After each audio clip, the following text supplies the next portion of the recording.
Snuffy. I think we're early. I think it's 4:59 and I think we're live streaming. We're already on?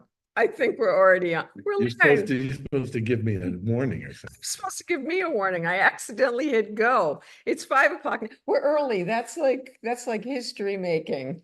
I can't figure if this is the Donna Reed show or the Jetsons. See, look, we should have turned that screen because now look what's happening. Can you put your head where we should put our heads where see where the light is and the You turn the screen so it doesn't move it. No, just come closer so your head is where that block the screen. Yeah, block. There you go. Block the screen. Hi, everybody.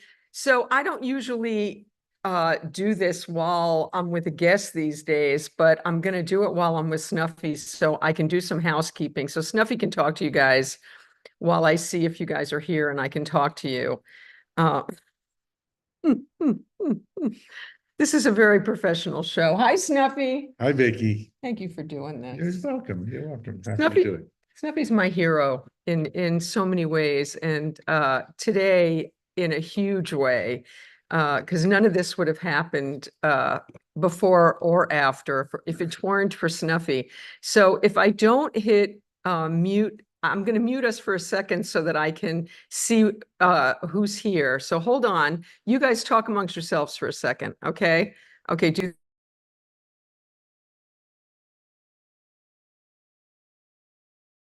Okay, so now we're back, but now I can look on Facebook and we can talk to you guys and see who's here. And that was tricky. That was tricky. It's tricky because otherwise the sound doubles and stuff.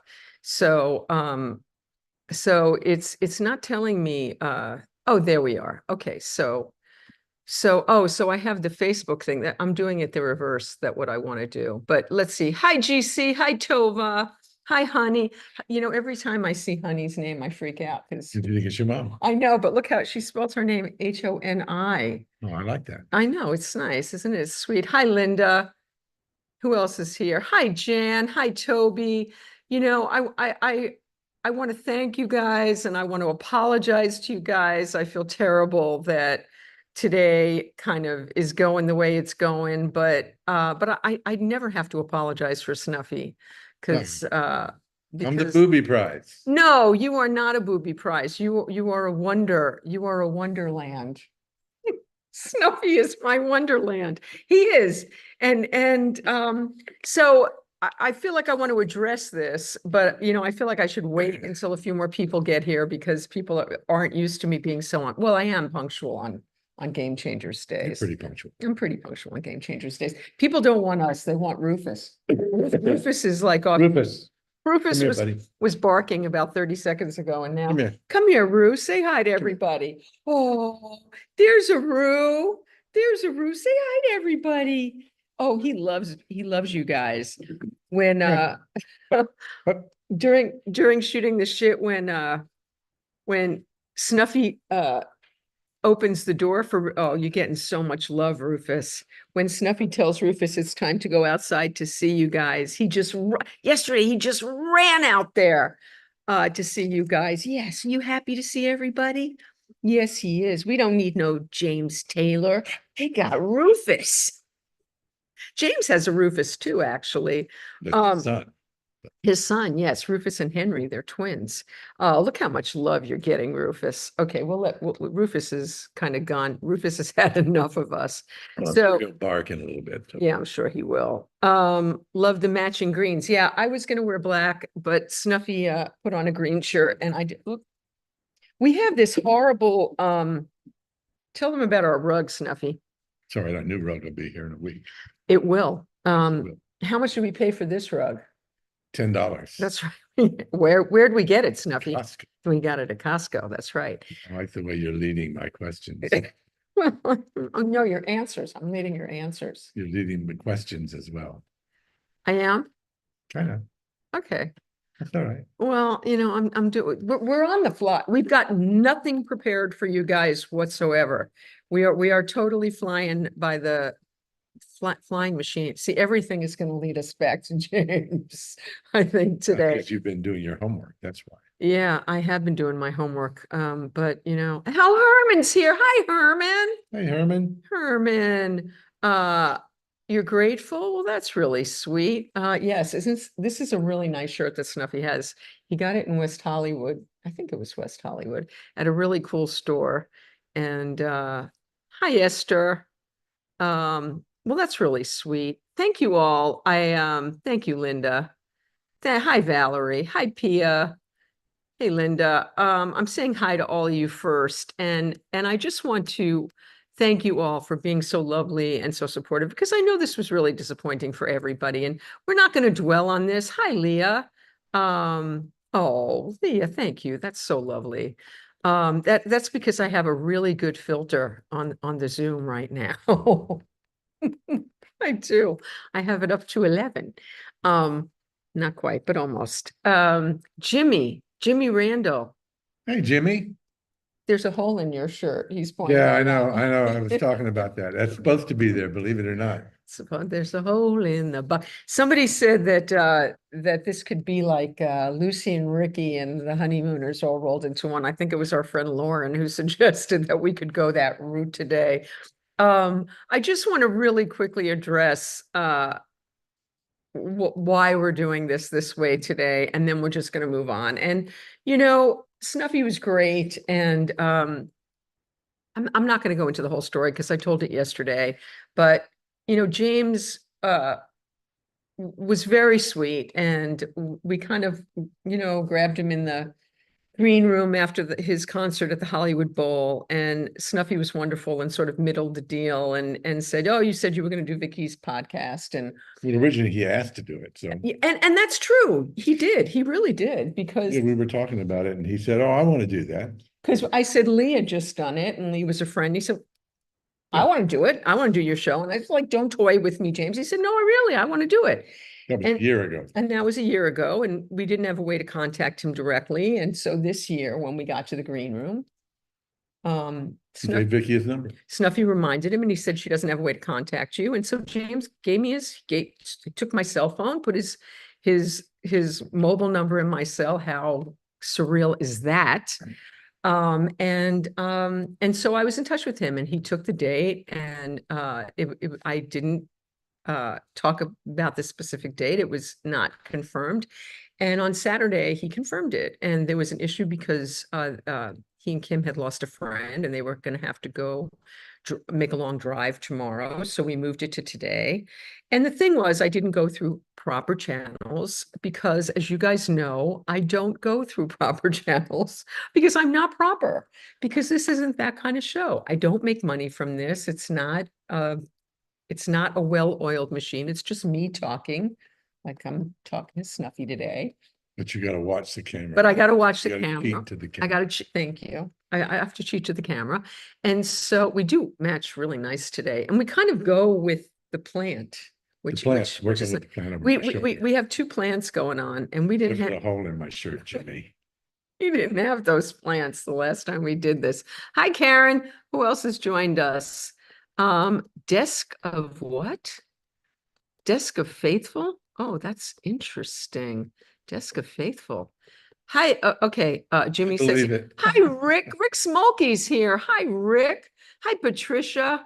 Yeah, you guys have been just lovely. Anyway, so I didn't go through proper channels because I don't go through proper channels. Really, the only time that I really went through proper channels was like Jason Alexander, where, a friend middled the deal for me and said, call his agent. And I did. And it actually came off, the few other times that I was told to go through somebody's agent, things really don't work that way. It really works best. And I tend to be friends with the people that do the show. If I meet them socially, or I meet them on social media, and we strike up a friendship, and we always become friends afterwards if we haven't already before. And so I'm unorthodox. I'm Oh boy, I'm rogue. that you are.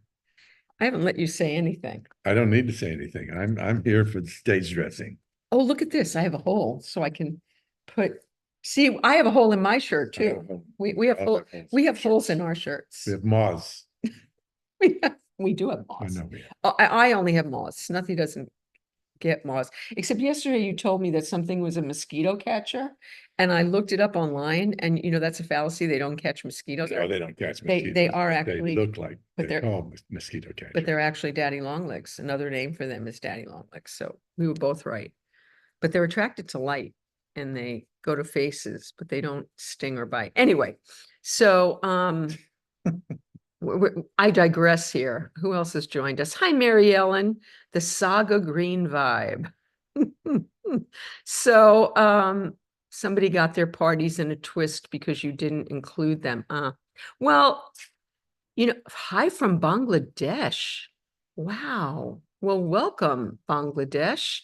That's lovely that you're here.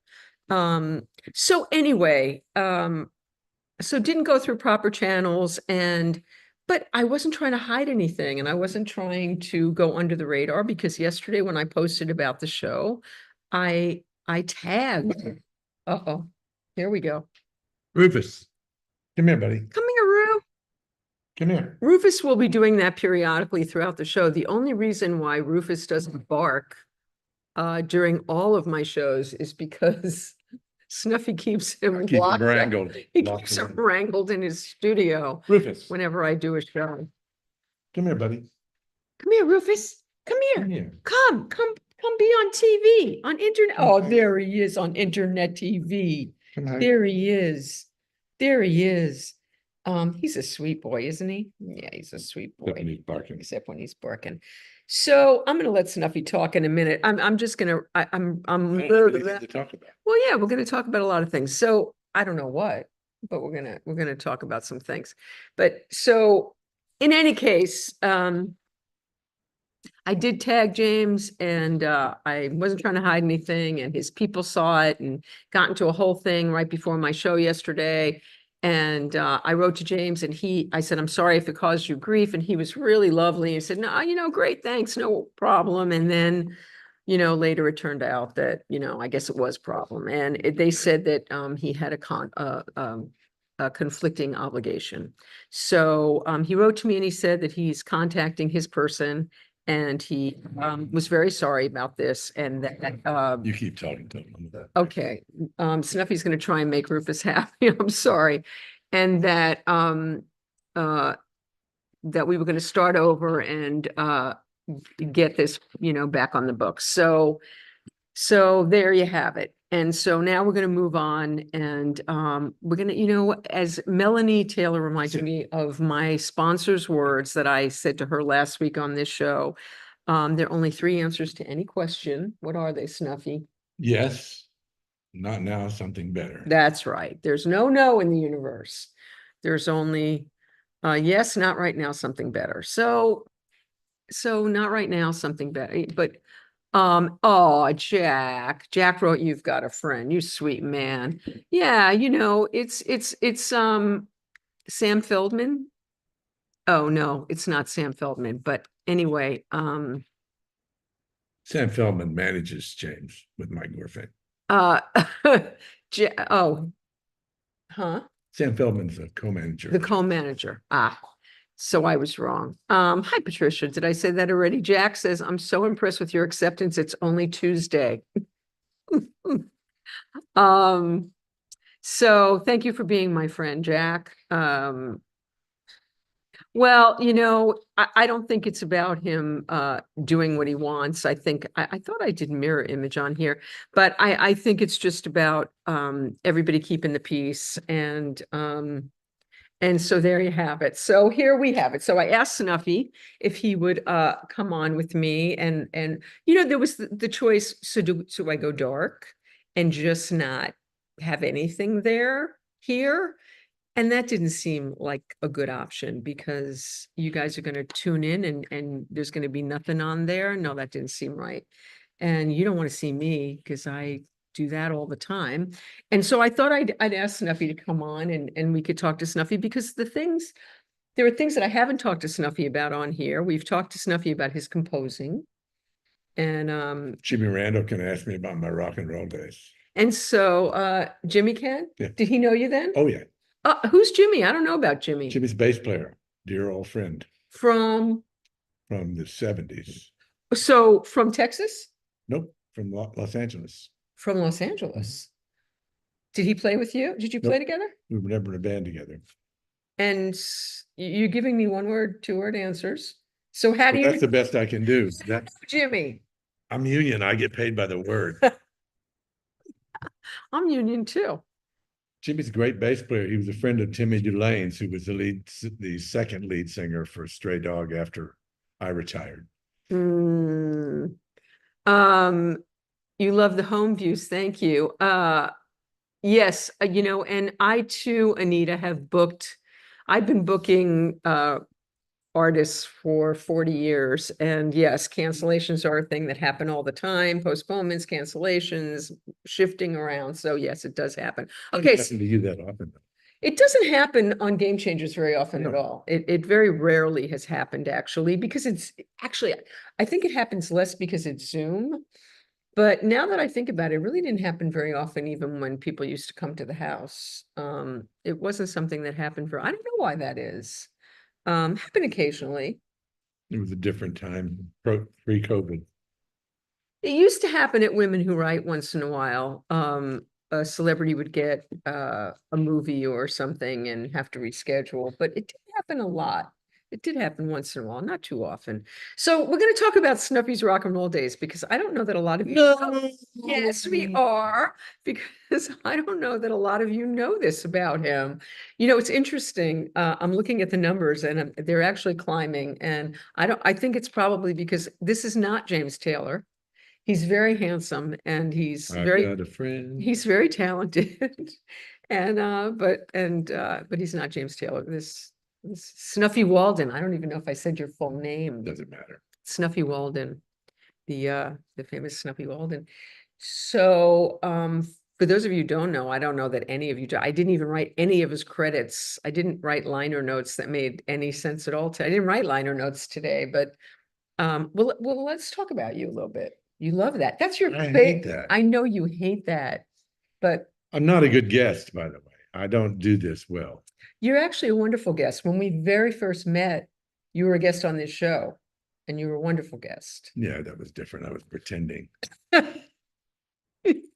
Pretending to be a good guest. No, you were a good guest. Well, you did some fine acting that day then. Fine acting. Some fine acting. Lee Sklar said he'd show up to your house 1 week early for an interview.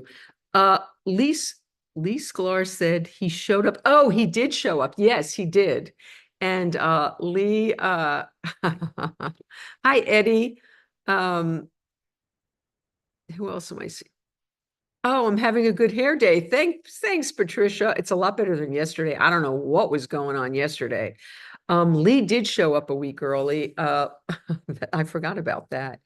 Lee is a dear friend, and actually Lee wrote to me this morning and extended sweet message to me. He was lovely. You have got Mr. Tunador on. Yes, Carell has done. Snuffy looks very charming.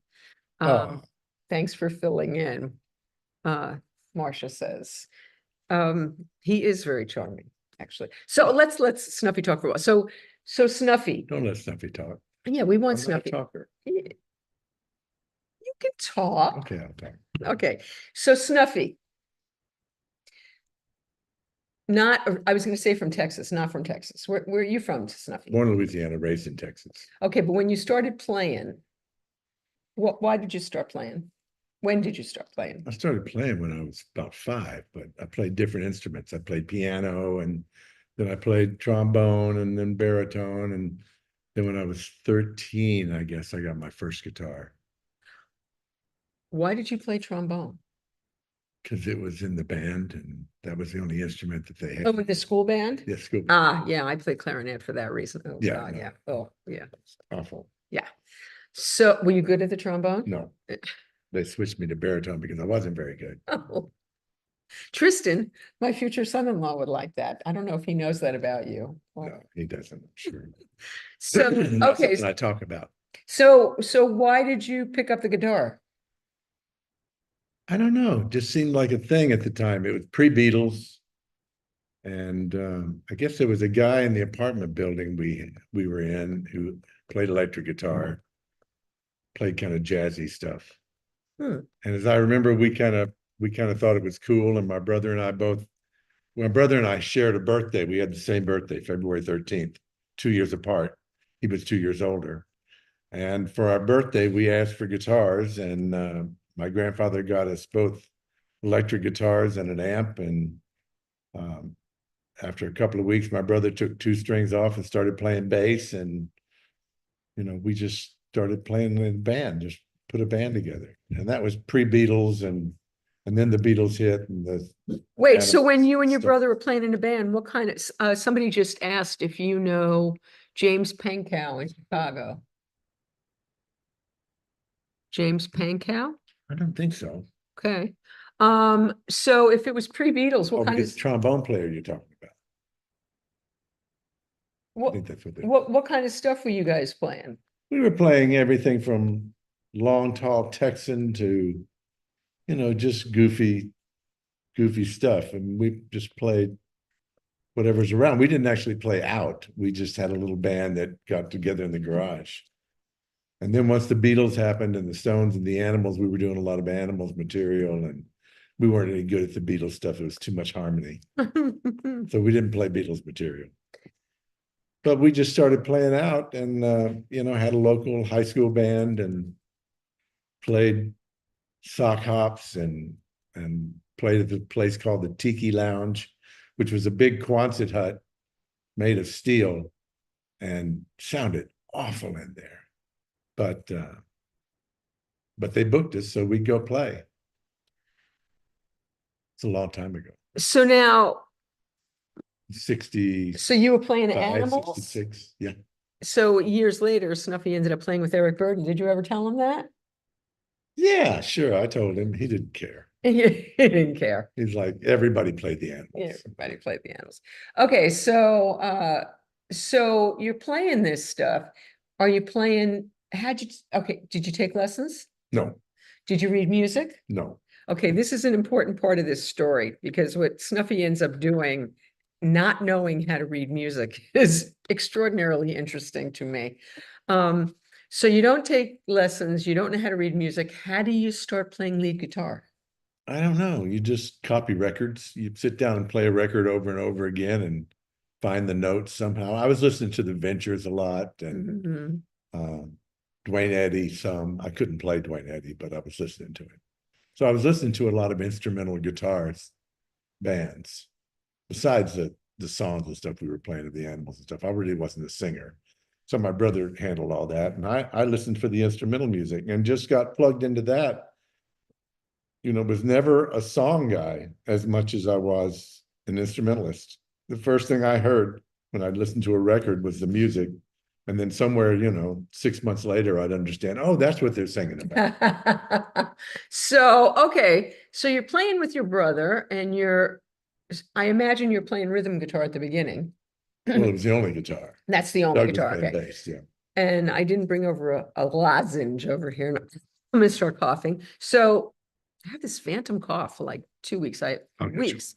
Hold on. Wait, he's gonna go. And then when you come back, I'm gonna put you so that you're sitting in front of this thing, so that we're gonna block this light that's on the TV that we should have.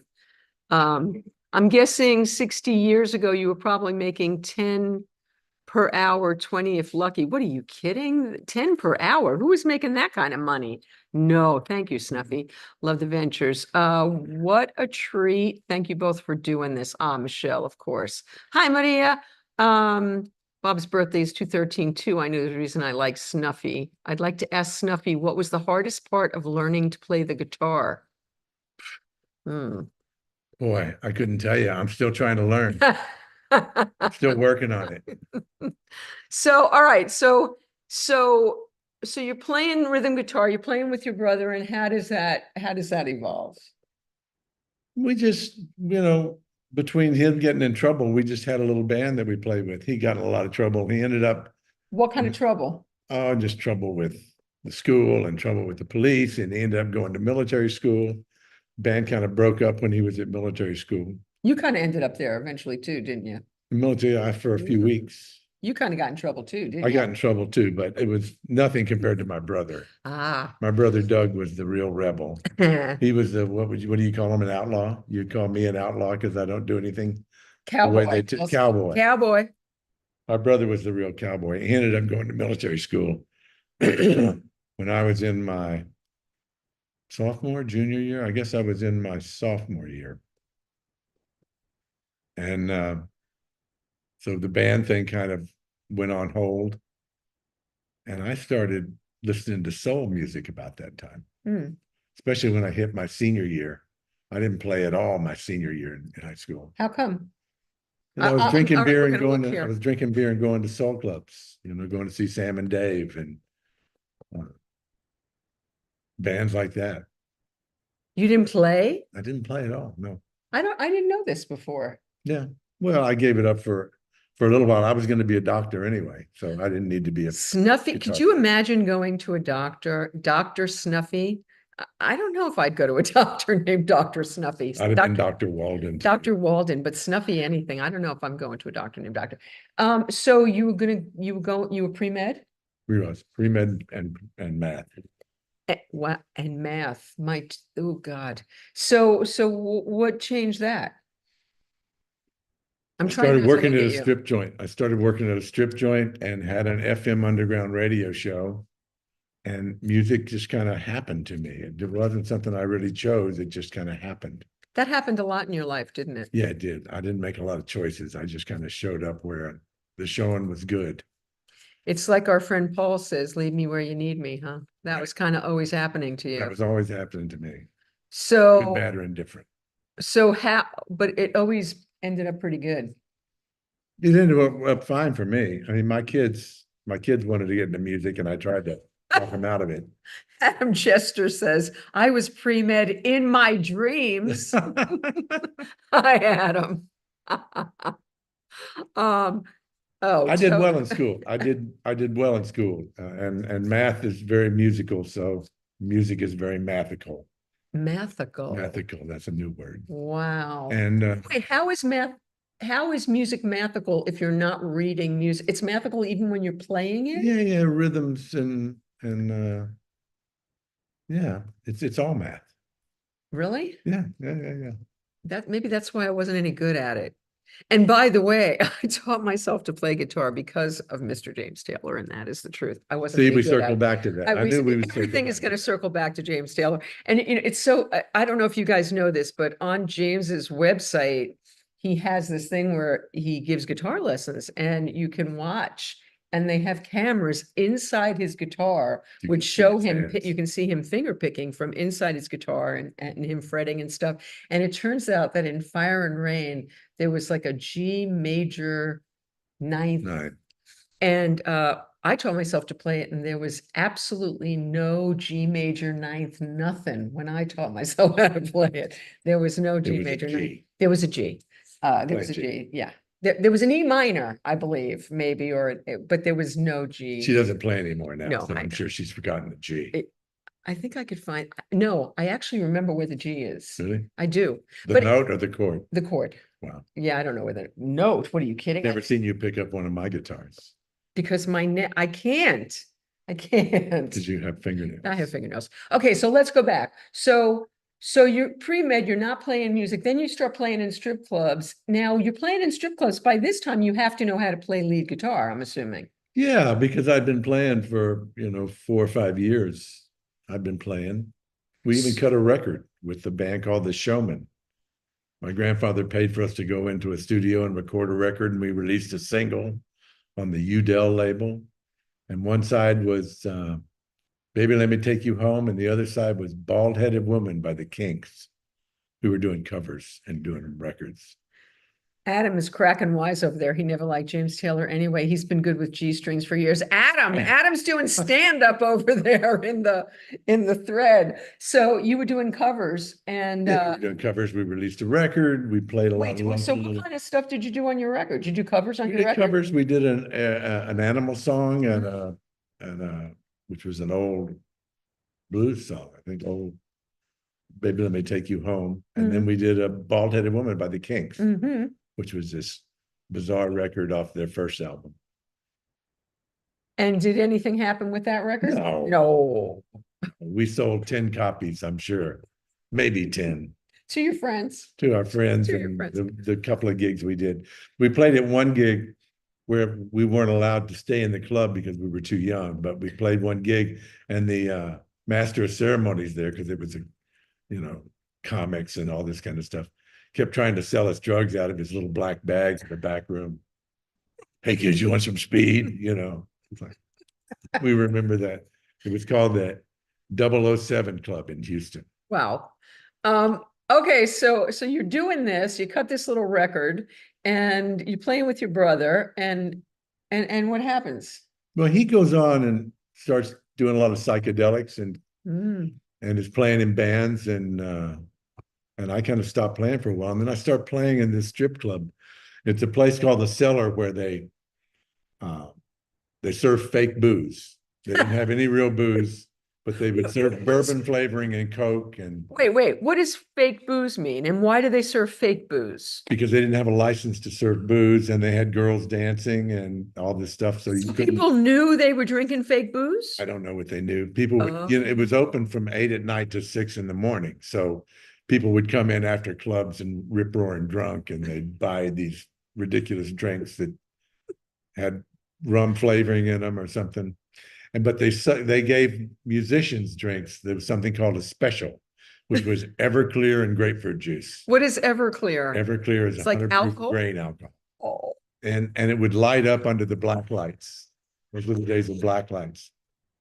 And the girls would their outfits were bras and panties, and then they would get up on the stage, a little runway in front of the band, and they would close the doors and the girls would strip for money. So it was a pretty seedy operation. But you learned to play there because if a girl got up on stage, if you quit playing, you were fired and barred. Now they only paid us like 10, 12 bucks a night anyway to play at this place. But wait, so if a girl started stripping, you had to play until you had to keep playing. She got naked really fast. She's only wearing a bra and panties. Well, she did a lot of dancing. She did a lot of dancing. A lot of dancing and a lot of. They put the money if she's. I was busy working. I was busy playing. I couldn't tell you. Wow, that conjured an image I don't want to remember.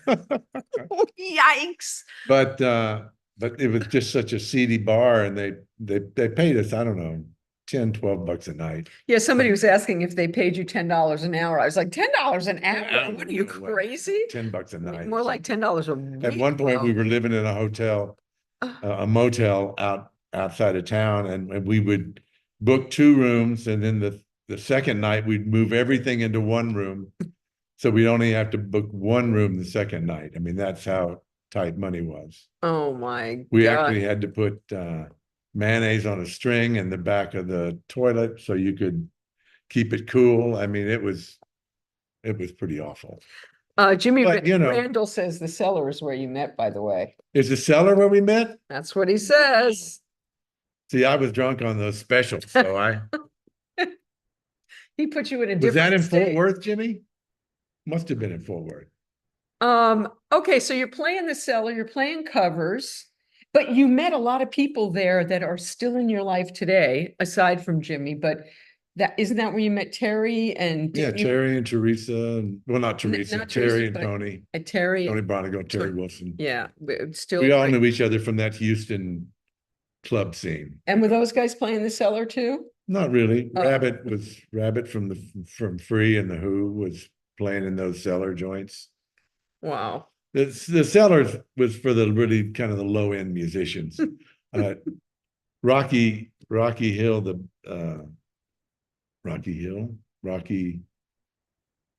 bass player for Billy Gibbons, Dusty and Rocky, who were 2 brothers. Right. Anyway, they played there. They had a Dixie. band called the American ZZ. They had a band called American Blues at that time. Yes, Fort Worth when I was in Slip of the Wrist. I was too drunk too, but I remember that. Yeah, well, the Fort Worth Cellar was where I was living in that motel outside of town. So I didn't do much remembering about that period of time. I was doing a lot of alcohol and bits of LSD. So So yeah, we were going to be talking to a junkie today, JT, but See, instead, circling back around. everything circles back to JT. But instead, we're gonna talk about An alcoholic drug addict. an alcoholic drug addict. So But okay, anyway, so I started playing in the strip joints, and then at one point my band broke up and I was living in the park. okay, but tell people who was living in the park with you. There's a friend of mine named George Maxey, who was my roadie. He had a roadie. I had a roadie living in the park. And yeah, that's you pretty gotta love that. You know, somebody you carry my guitar from from one tree to the next tree, you know, it's kind of about what it was. But then I joined a band, some really old guys. They must have been in their 20s, early 20s. They were like really old club musicians. And I was, I don't know, 18. Adam 19. said there's a screenplay here. Yeah. There's a documentary that has a lot of this stuff in it. Actually, that's true, Adam. Up to Snuff, for those of you interested, and it's available. Is it on Netflix? I don't know if it's on Netflix. You It's on, can- it's streamed somewhere. You can stream it, maybe on Amazon. You can Google it, Up to Snuff, and it's Snuffy's story, and it's excellent documentary by Mark Maxey.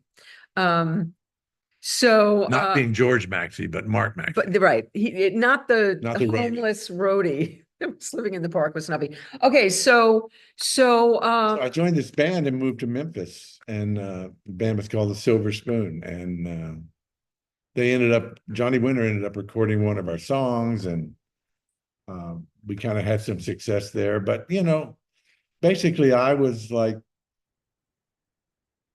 a working musician. You make $20, you spend 25. It was kind of the story of my life.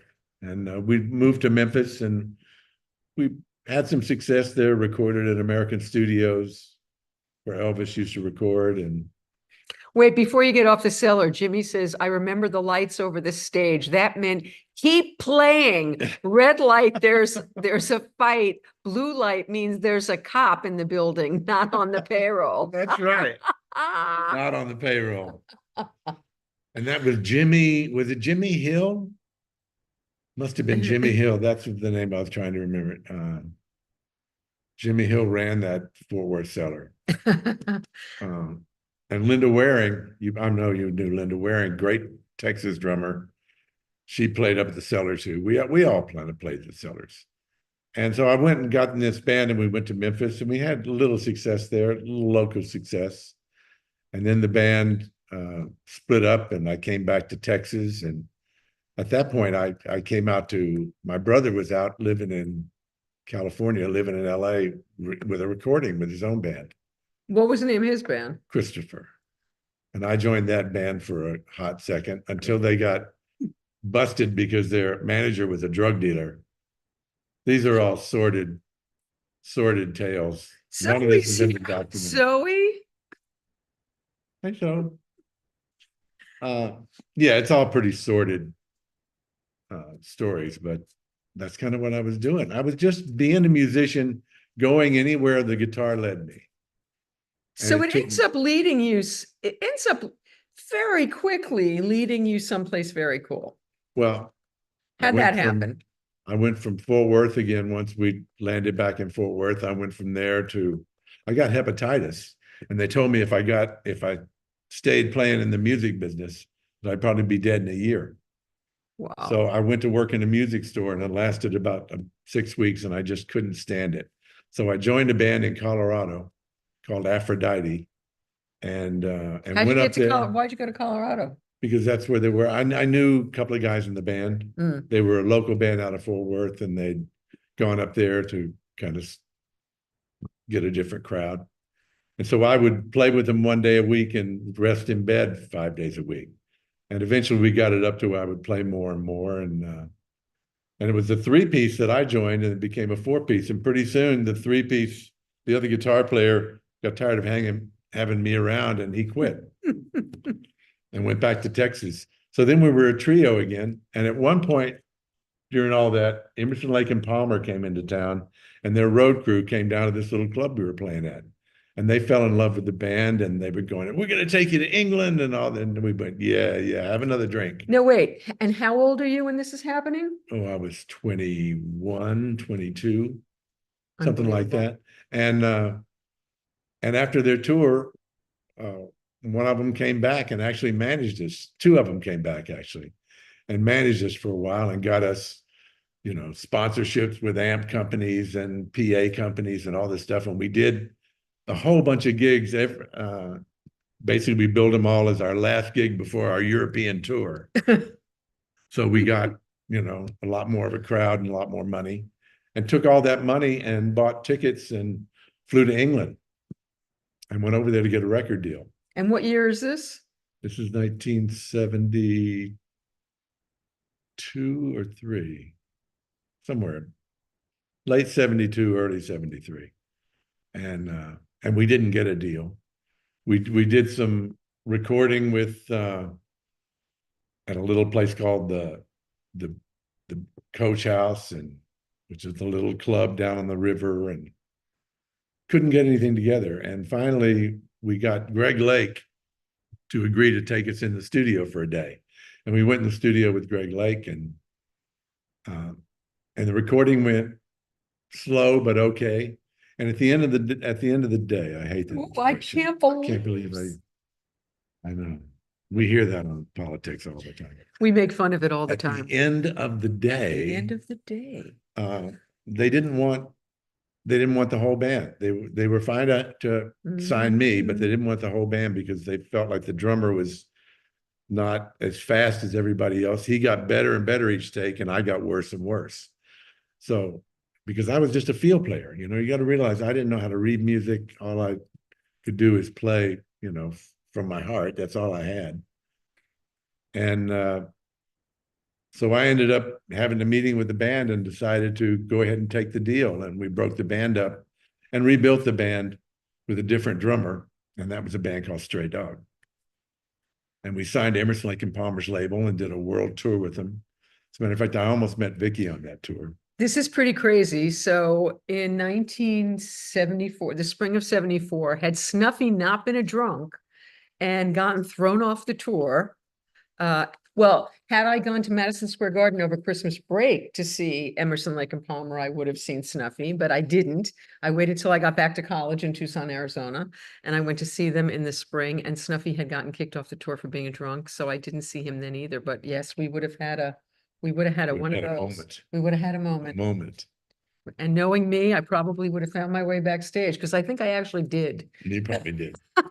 I'm sure Greg met you. Probably. No, but it was, you know, we got together and put this band together and we recorded an album. But before we even released the album, we went out on the European leg of a world tour with the ELP. And, you know, sometimes people would not even listen to us. They just throw fruit at us. Sometimes we'd get standing ovations. I mean, you could just never tell. It was hit and miss with the band. You got to tell the one story of what happened to you when you went out in the audience. It's classic. Oh, that's it. No, you have to tell that story. It's a great story. We were on the American leg of the tour, and this was in 73, 70, no, it was in 74. And we were playing Cobo Hall in Detroit, which is about a 20,000. It's like a Staples. And I had built this machine that had 2 echoplexes in it, and I could record guitar solos when I was playing, and then play them back when we were just a trio. So it would sound like 2 guitar players playing. So I did that, and it was kind of a trick thing. I used it on a couple of songs, and had this big console called Eric, electronic reconfiguration of input console. That's what we called it. It was just a bullshit name. We just wanted to call it Eric. And so I had made this arrangement to run out to the mixing console, and we were the opening act, and I'd go out to the mixing console and there'd be a spotlight on me, and I'd just scat sing, play and play sing what I was playing. And they had put a bunch of guitar cables together, those springy guitar cables that look like phone cables. They'd put a bunch of them together and taped them all together. And so that was how I was getting out there. They didn't have wireless in those days. And that was how I was getting out there. And so I jumped at Cobo Hall. I jumped off, and I'd done this a bunch, jumped off stage, and I'm running down the aisle down to the mixing console. And just about before, and I'm playing, and my hair's flying, and just before I got there, somebody stepped out of the line to go to the bathroom and stepped on the guitar cable, and it snapped. And all you could hear then, I'm standing out in the middle of Cobo Hall with spotlights on me, and all you can hear is from the amp. And I kept trying to sing and play, and I walked up to the mic and tried to sing and play. And then all of a sudden I heard somebody go, boo. And then the whole audience chimed in, boo. Oh, and I was absolutely humiliated. And I walked back up to the stage. And in the meantime, my bass player is frantically trying to get my rig to do something. And he's hitting buttons. And I put my guitar up on the stage because there's no stairs up to the stage. And I put my guitar up on the stage, and he hits a button, and all of a sudden guitar starts playing. And I look like a fool sitting there with my guitar on the stage, guitar's playing, people are going boo. And I just walked off the side of the stage, and they had to do a bass and drum solo for about 10 minutes until I got the nerve to come back and finish the set. But we finished the set, and it was awful. Oh, God. But that's my humiliating story. That's why when I see those coiled guitar chords, they give me the creeps. I can't even play with one now. There's too much sense memory. Anyway, I don't know why I told that story. You wanted me to. Because I wanted you. You wanted to humiliate. Oh, it's a great story, and it is fun. And I also want to say that I had never heard of Stray Dog, which amazes me because I love straight up rock and roll. I love the kind of music that you played, and I don't know how it evaded me, but I think because I was New York, you weren't popular in New York. You weren't a New York based band, and I don't think you played New York when you played open for ELP. Yeah, Madison Square Garden. But Snuffy, opened Madison Square Garden. You were how old? 23. He's 23 years old. He's playing Madison Square Garden opening for Emerson, Lake and Palmer. I mean, come on. How much cooler does it get than that? But I just want to say, for anybody out there who loves straight up rock and roll, that first Stray Dog album, when I did get wind of it, it is a fantastic rock and roll album. And Snuffy says he's not a singer, but he's a lead singer on that album, and he's great. And you're great. He's great. It's a great album. And I know I'm biased and everything, but I wasn't biased when I heard it the first time. And I told him then, and I'll say it again. It's a great rock and roll album. And in fact, we went to see Foreigner last week, and Luis, the second guitar player, was fanning on Snuffy like you cannot believe. And he said that he finds these Stray Dog records. He learned note for note Snuffy's solo, and he was fanning on him like crazy. And he says he finds the Stray Dog records, and he goes over to great guitar players, and he says, you must have this. You must listen to this. And yeah, you're the big fan. And yeah. But we didn't sell a lot of records. We were kind of an underground band. Even in England and Europe, we didn't sell a lot of records. The album is called Stray Dog. It's called Stray Dog. Yeah, it's just called Stray Dog. And my friend Ann Lepore said she's going to find that record someday. Like, she looks for it, and she's going to find it in a vintage store someday. If you find one, send it to me. I don't even have a vinyl. Did you tell that to Luis? Because I bet he'll find you one. Luis probably would. By the way, Jimmy says the next time he saw you was when we played Jojo Gunn. Yeah, a show together in the north of England in '73. Wow. So anyway, okay. So I was still drinking then, Jimmy. I got no other excuse.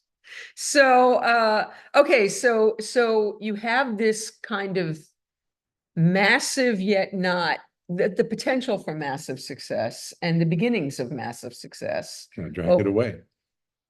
What happened? Well, I would play straight, but then after the shows, I'd get really drunk, and I ran into Greg Lake's ego. Our egos bounced off each other, and it didn't work very well.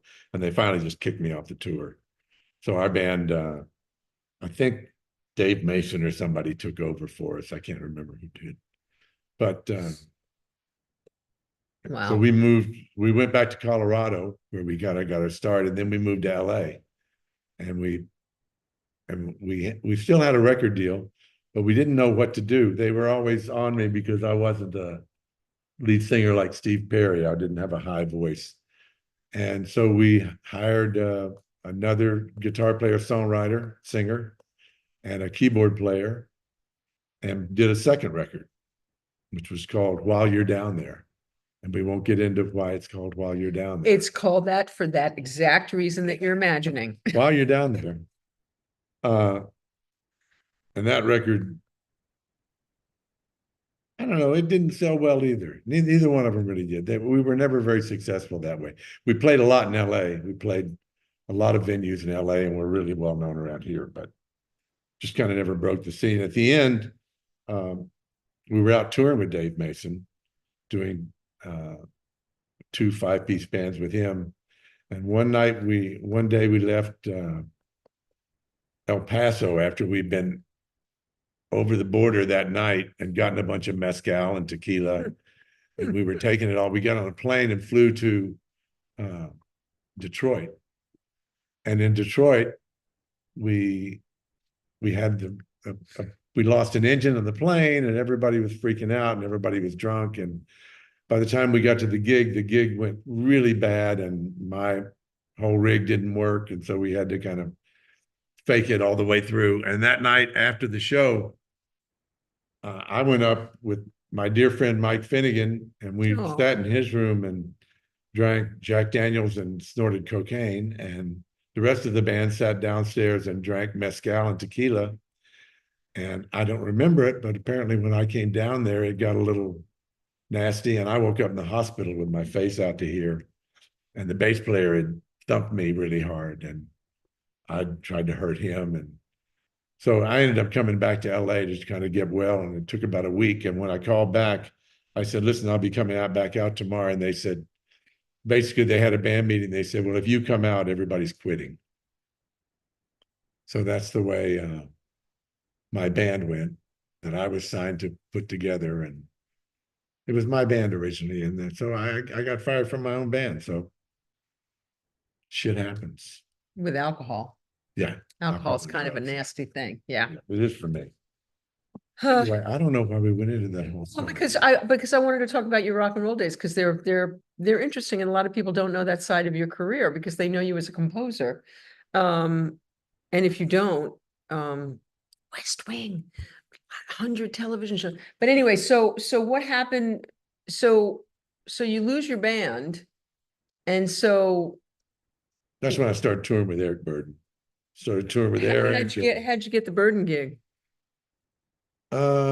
My girlfriend at the time worked for their management company, and Eric was putting a new band together. He'd just done a record called Sun Secrets with a trio, and they needed another guitar player. And so I went and auditioned, got in the band. So I played with him during that period of time.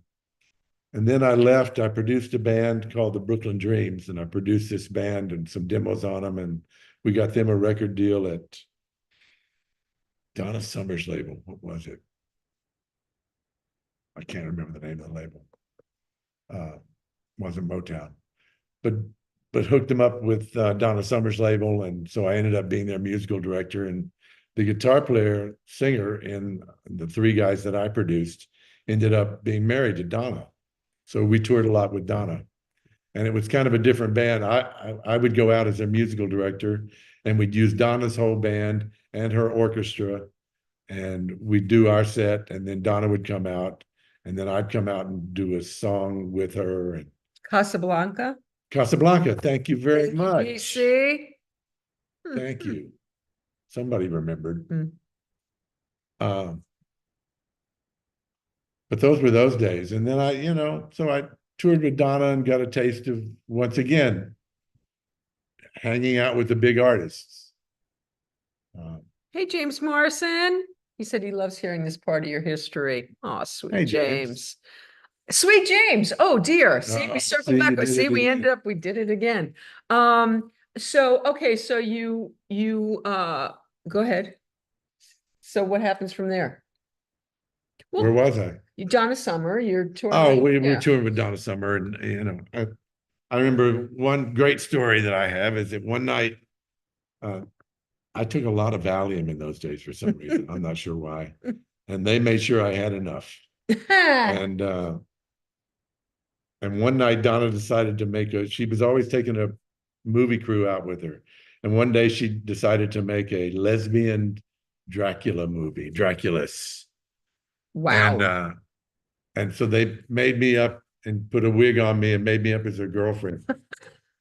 By the way, Snuffy weighed about 5 pounds in those days, and he used to wear these really, really, really tight white pants and these really, really high platform shoes. We and called them chicken slacks. chicken, and you have to lay down to zip them up, and then these really, really tight little jackets with fur on them, and yeah, he was 26-inch jeans. Oh, the good old days. Yeah, so you're shooting a movie with. So I shot this movie with Donna, and they kept the film around. I think Bruce still has. Get some out the of film. here. It's humiliating. It's Oh my God, I want to see it. I know you made a movie with Eric Burdon also. Made a movie with Eric. What was that? Comeback. We did that in Berlin.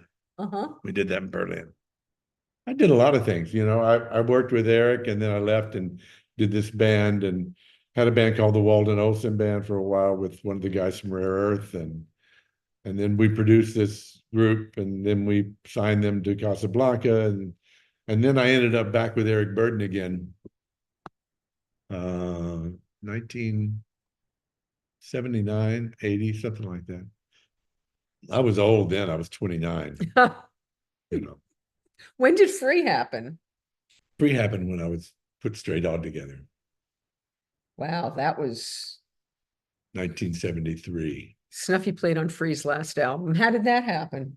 That happened because Rabbit, the keyboard player for Free, was an old friend of mine from Houston. From the strip club. And their guitar player had broken his hand so he could get downers because he was a junkie. And they needed somebody to come in and play on their tracks. So I came in and played on their tracks. Wow. To this day, John Waite is in awe of Snuffy because he played with Free. I still talk to Simon, the drummer. Yeah, who went on to do Bad Company. Of course, we know that. I should have taken that gig. I could have been in Bad Company. Really? No. No. So, really? I was busy doing my thing. So, was that an option? No. Wow. Could you imagine? Wow. I didn't even go out on the road with them. I could have gone out and done some dates with them, but I didn't. Wow. I was too busy in Stray Dog Land. Stray Dog Land. Well, but you had to explore your own thing. Yeah, that was important that you do that. Everything happened exactly as it was meant to, because Worked out just fine. Because if you would have been a rock star, you never would have been a composer, and then you wouldn't have won that Emmy Award that's sitting back there on that thing over there. Advertising. Yeah. So okay, so you end up doing. Tell them the Stevie Wonder story. I love this. Is one of my favorite stories of yours. So who was you? Who was your neighbor? Stevie Wonder was my neighbor. Two apartments above me was Stevie Wonder's engineer, a guy named Gary O. And Stevie lived on the floor below him, and then I lived on the floor below Stevie. So Stevie was on the second floor, I was on the first floor, and I could hear Stevie singing at night. and I knew him because I would go down to the studio and see him from time to time. And he even tried to teach me how to sing once, and it just didn't work out. I was awful. So he gave up on that. But one night he called me up and he said, it was the middle of the night. Stevie worked those odd hours because he was blind. He'd go to work at midnight and work till 10 in the morning. And they called me about 2:30 one night and asked me if I'd come down and play guitar. And so I did. And I ended up getting a platinum record for the Songs in the Key of Life record because I played on that. Unbelievable. I played on a single that was called All Day Sucker. And what happens in the middle of the song, All Day Sucker? Oh, Stevie says, "Won't you play it funky as you can, Snuffy?" So if you listen to All Day Sucker, you will hear Stevie say that to this guy record at the beginning of that song. That's so cool. Anyway, but we watched him make that whole record during that period of time, and it was phenomenal. watching Wow. him do all those songs. Didn't you say that did you get in a car with him? Yeah, And he was behind the wheel? yeah. He No. drove one night. Come on. He drove one night.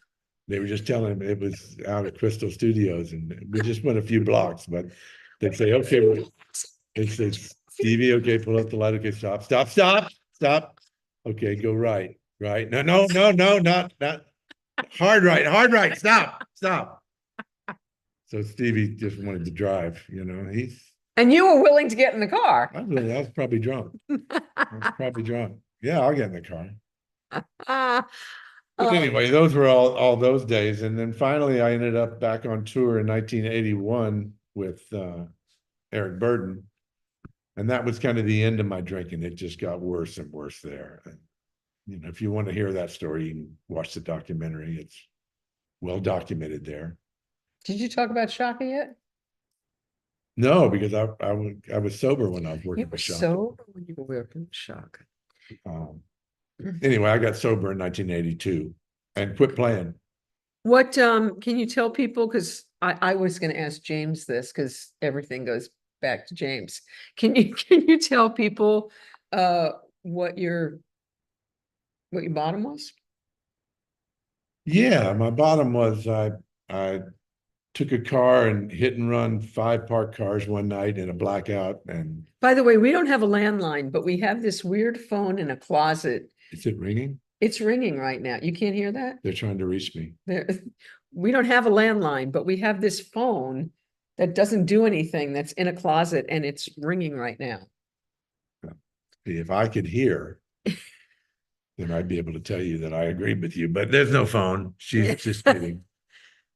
But no, I took this car and hit and run a bunch of cars, and there was a girl in the car. That's how we knew. And then I drove through the security gates of the hotel and went up to my room and trashed it. And eventually the manager came to the door and was beating on the door, and they fined me and did all that stuff that Emerson, Lake and Palmer did for years too. And the next morning I was trying to get some eggs down, and I had a cap pulled over my head. And my dear friend, Michael Ruff, came down and sat next to me, and he was keyboard player for Eric at that time. And I just looked up to this guy like he was an older brother. And he was 10 years younger than I was, but he was such a genius. And he sat down with me, still is. He sat down with me, and we talked for a minute, and then he said, you know what, Snuffy, I love you too much to watch you kill yourself. When we get back to LA, don't ever call me again. We were in Sydney, Australia, by the way. And he said, don't ever call me again. And that registered. And I ended up staying for a few weeks and producing a record for some coke dealers, and finally ended up in the Sydney, Australia bar on Christmas Eve, 1981, and looked in the mirror behind the bar and looked at the guy that I didn't even recognize and said, wow, I really am an alcoholic. And that was the last drink I ever had. Didn't intend to stop, but I believe it was just grace. I believe I got grace then. So, because I was willing to admit I was powerless. And your life really took off after that. We're not going to No, it didn't actually. It did? I've spent a year doing odd jobs for $75 a week. Like what kind of jobs did you have? I worked at a place called Harbor Tools, selling screwdrivers to farmers over the phone. It was. I can't, did you sell any? No, I can't even terrible. imagine you being able to Terrible. sell anything. I was awful at it. I'd tell them the truth. Don't buy this. Don't buy this. Don't buy the drill press. I'm reading people's comments. See, look how long we've gone. We have Adam. We adore Michael Ruff as well, and actually just got to see Michael play. What was the benefit we went to? Oh God, this is so terrible. Wait, Snuffy's gonna let Rufus out because he sees a squirrel, and so he's got to go out. I gotta talk to you about that new bird feeder, by the way, because there was a squirrel sitting on top of it before, and I forgot to tell you. It's supposed to be squirrel proof. It's not squirrel proof. What was the benefit we were at last week that Michael flew in for? Oh, for Joey Heredia. Joey Heredia. Great drummer who got Parkinson's and then ended up with cancer. So doing a big benefit for him. And Michael was in, and you know, all these incredible players played during the night, but Michael got up there and tore down the house. One song tore down the house. That's what he does. Love you too, James. I was reading comments and I lost my place. What does Snuffy consider his top besides the rock star sitting next to him? What do you consider your top? Do you have something that you consider the pinnacle of your career? Haven't had it yet. Oh, I love that. How did we meet? We met, Snuffy played My Living Room, actually. I would say that was the pinnacle of your career. That was the pinnacle. I had a thing before the pandemic called Women Who Write, and there are a few women and men. James played My Living Room. Adam played My Living Room. Tova was in My Living Room. And before COVID, about 50 women would gather every last Tuesday of the month, and we would put on a show, and Adam played, and James played, and Snuffy played, and famous people would tell their stories and read from their books, and it was quite the thing. And so Snuffy and I met there. Then I did your show a couple of times. And then Snuffy did this. We sat and we chatted mostly about the composing. So we're not going to spend a lot of time on the composing, but I just want you to tell people how you segued from rock and roll, because that was kind of a miraculous shift that happened for you. And do you think it happened because you surrendered and quit drinking? Like, Well, I'm sure of that. I believe because I quit playing for about a year when I first got sober. And I believe that because I was willing to give it up to have a life, I was willing to give up music. I got it back times 100. That first 5 years, the first 4 years, so 1 second. Rufus is going to start barking in a second, so he's got to let him back in. I didn't think you could top the Stevie Wonder driving story, but that last drink story did it. Where was I? It took about a year before I actually got a gig, and I was afraid that when I picked up a guitar, nothing was going to happen. I was afraid that there was nothing in my heart anymore. But that didn't happen, and I started playing again, and then I went out with a couple of bands and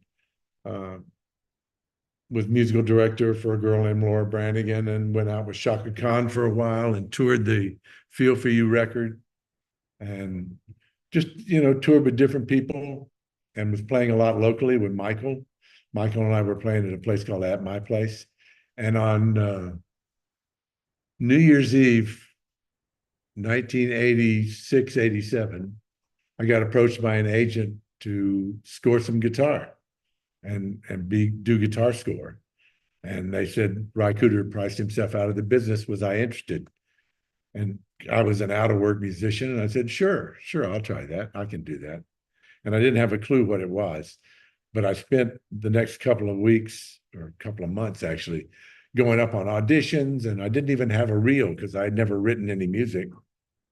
And finally I went and met with these people on this one show and talked them out of some film and wrote some music, and ended up getting a fella to help me put it back into the film and send it to him. And at first they didn't even listen because they just wanted to see what a guy named Snuffy looked like. And they didn't even listen to it. And then when they did, they liked it and called us in and they hired us. And that was a show called 30 Something. First time I ever wrote any music for television. And 100 shows later, and an Emmy Award and a bunch of Emmy nominations and a whole bunch of BMI awards. And we're not going to get into it all, but you can watch Up to Snuff. It is on Amazon Prime and on Tubi and on all kinds of other places. And it's a really wonderful film. I mean, and you'll see Michael Ruff in there. I mean, aside from it being about Snuffy, somebody that I adore, but it's just a great film. Mark Maxey did a wonderful job, and you'll get to hear some Stray Dog and a lot of this other stuff. And you'll get to hear the rest of Snuffy's story, and it's pretty amazing. It's all pretty amazing. And before we go, I just want to say that how much I appreciate you, and I thank you for being willing to sit down with me and to sit down and entertain everybody tonight. Oh, my drunkalogue? tell your drawing. You know, you didn't tell your drunkalogue. You told your Yeah. you told your talent-a-log. My talent. You told your talent-a-log, and Snuffy is very accomplished indeed. And no, just the fact that you were willing to show up with me, and we came out, and oh, thanks, Anita. And we we're like Joe Biden. What's the thing? Go, Joe. Go, Joe. Be like Joe. And when the going gets tough, the tough don't get going. The tough show the show up. And Joe says. what does Joe say? I can't remember. He said, "No, When you get knocked down, you get back up, and you just." So we didn't have James today, but we had Snuffy Walden. We have Snuffy Walden. Ta-da! And no booby. Well, there's two boobies, but that's beside the point. But actions. Oh, wow. This is the game changer. Love the two of you. Aw. Better than JT. There you go.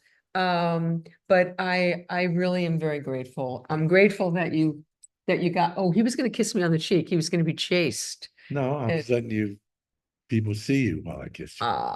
But no, but I'm grateful that you did this, and I'm grateful that you, it's your fault that you got me JT, and that he, oh, that it's because of Snuffy that I got this close. And you know what? You get this close, and again, there's no, there's yes, not right now, something better. So one of those things, this was fun. I'm so glad.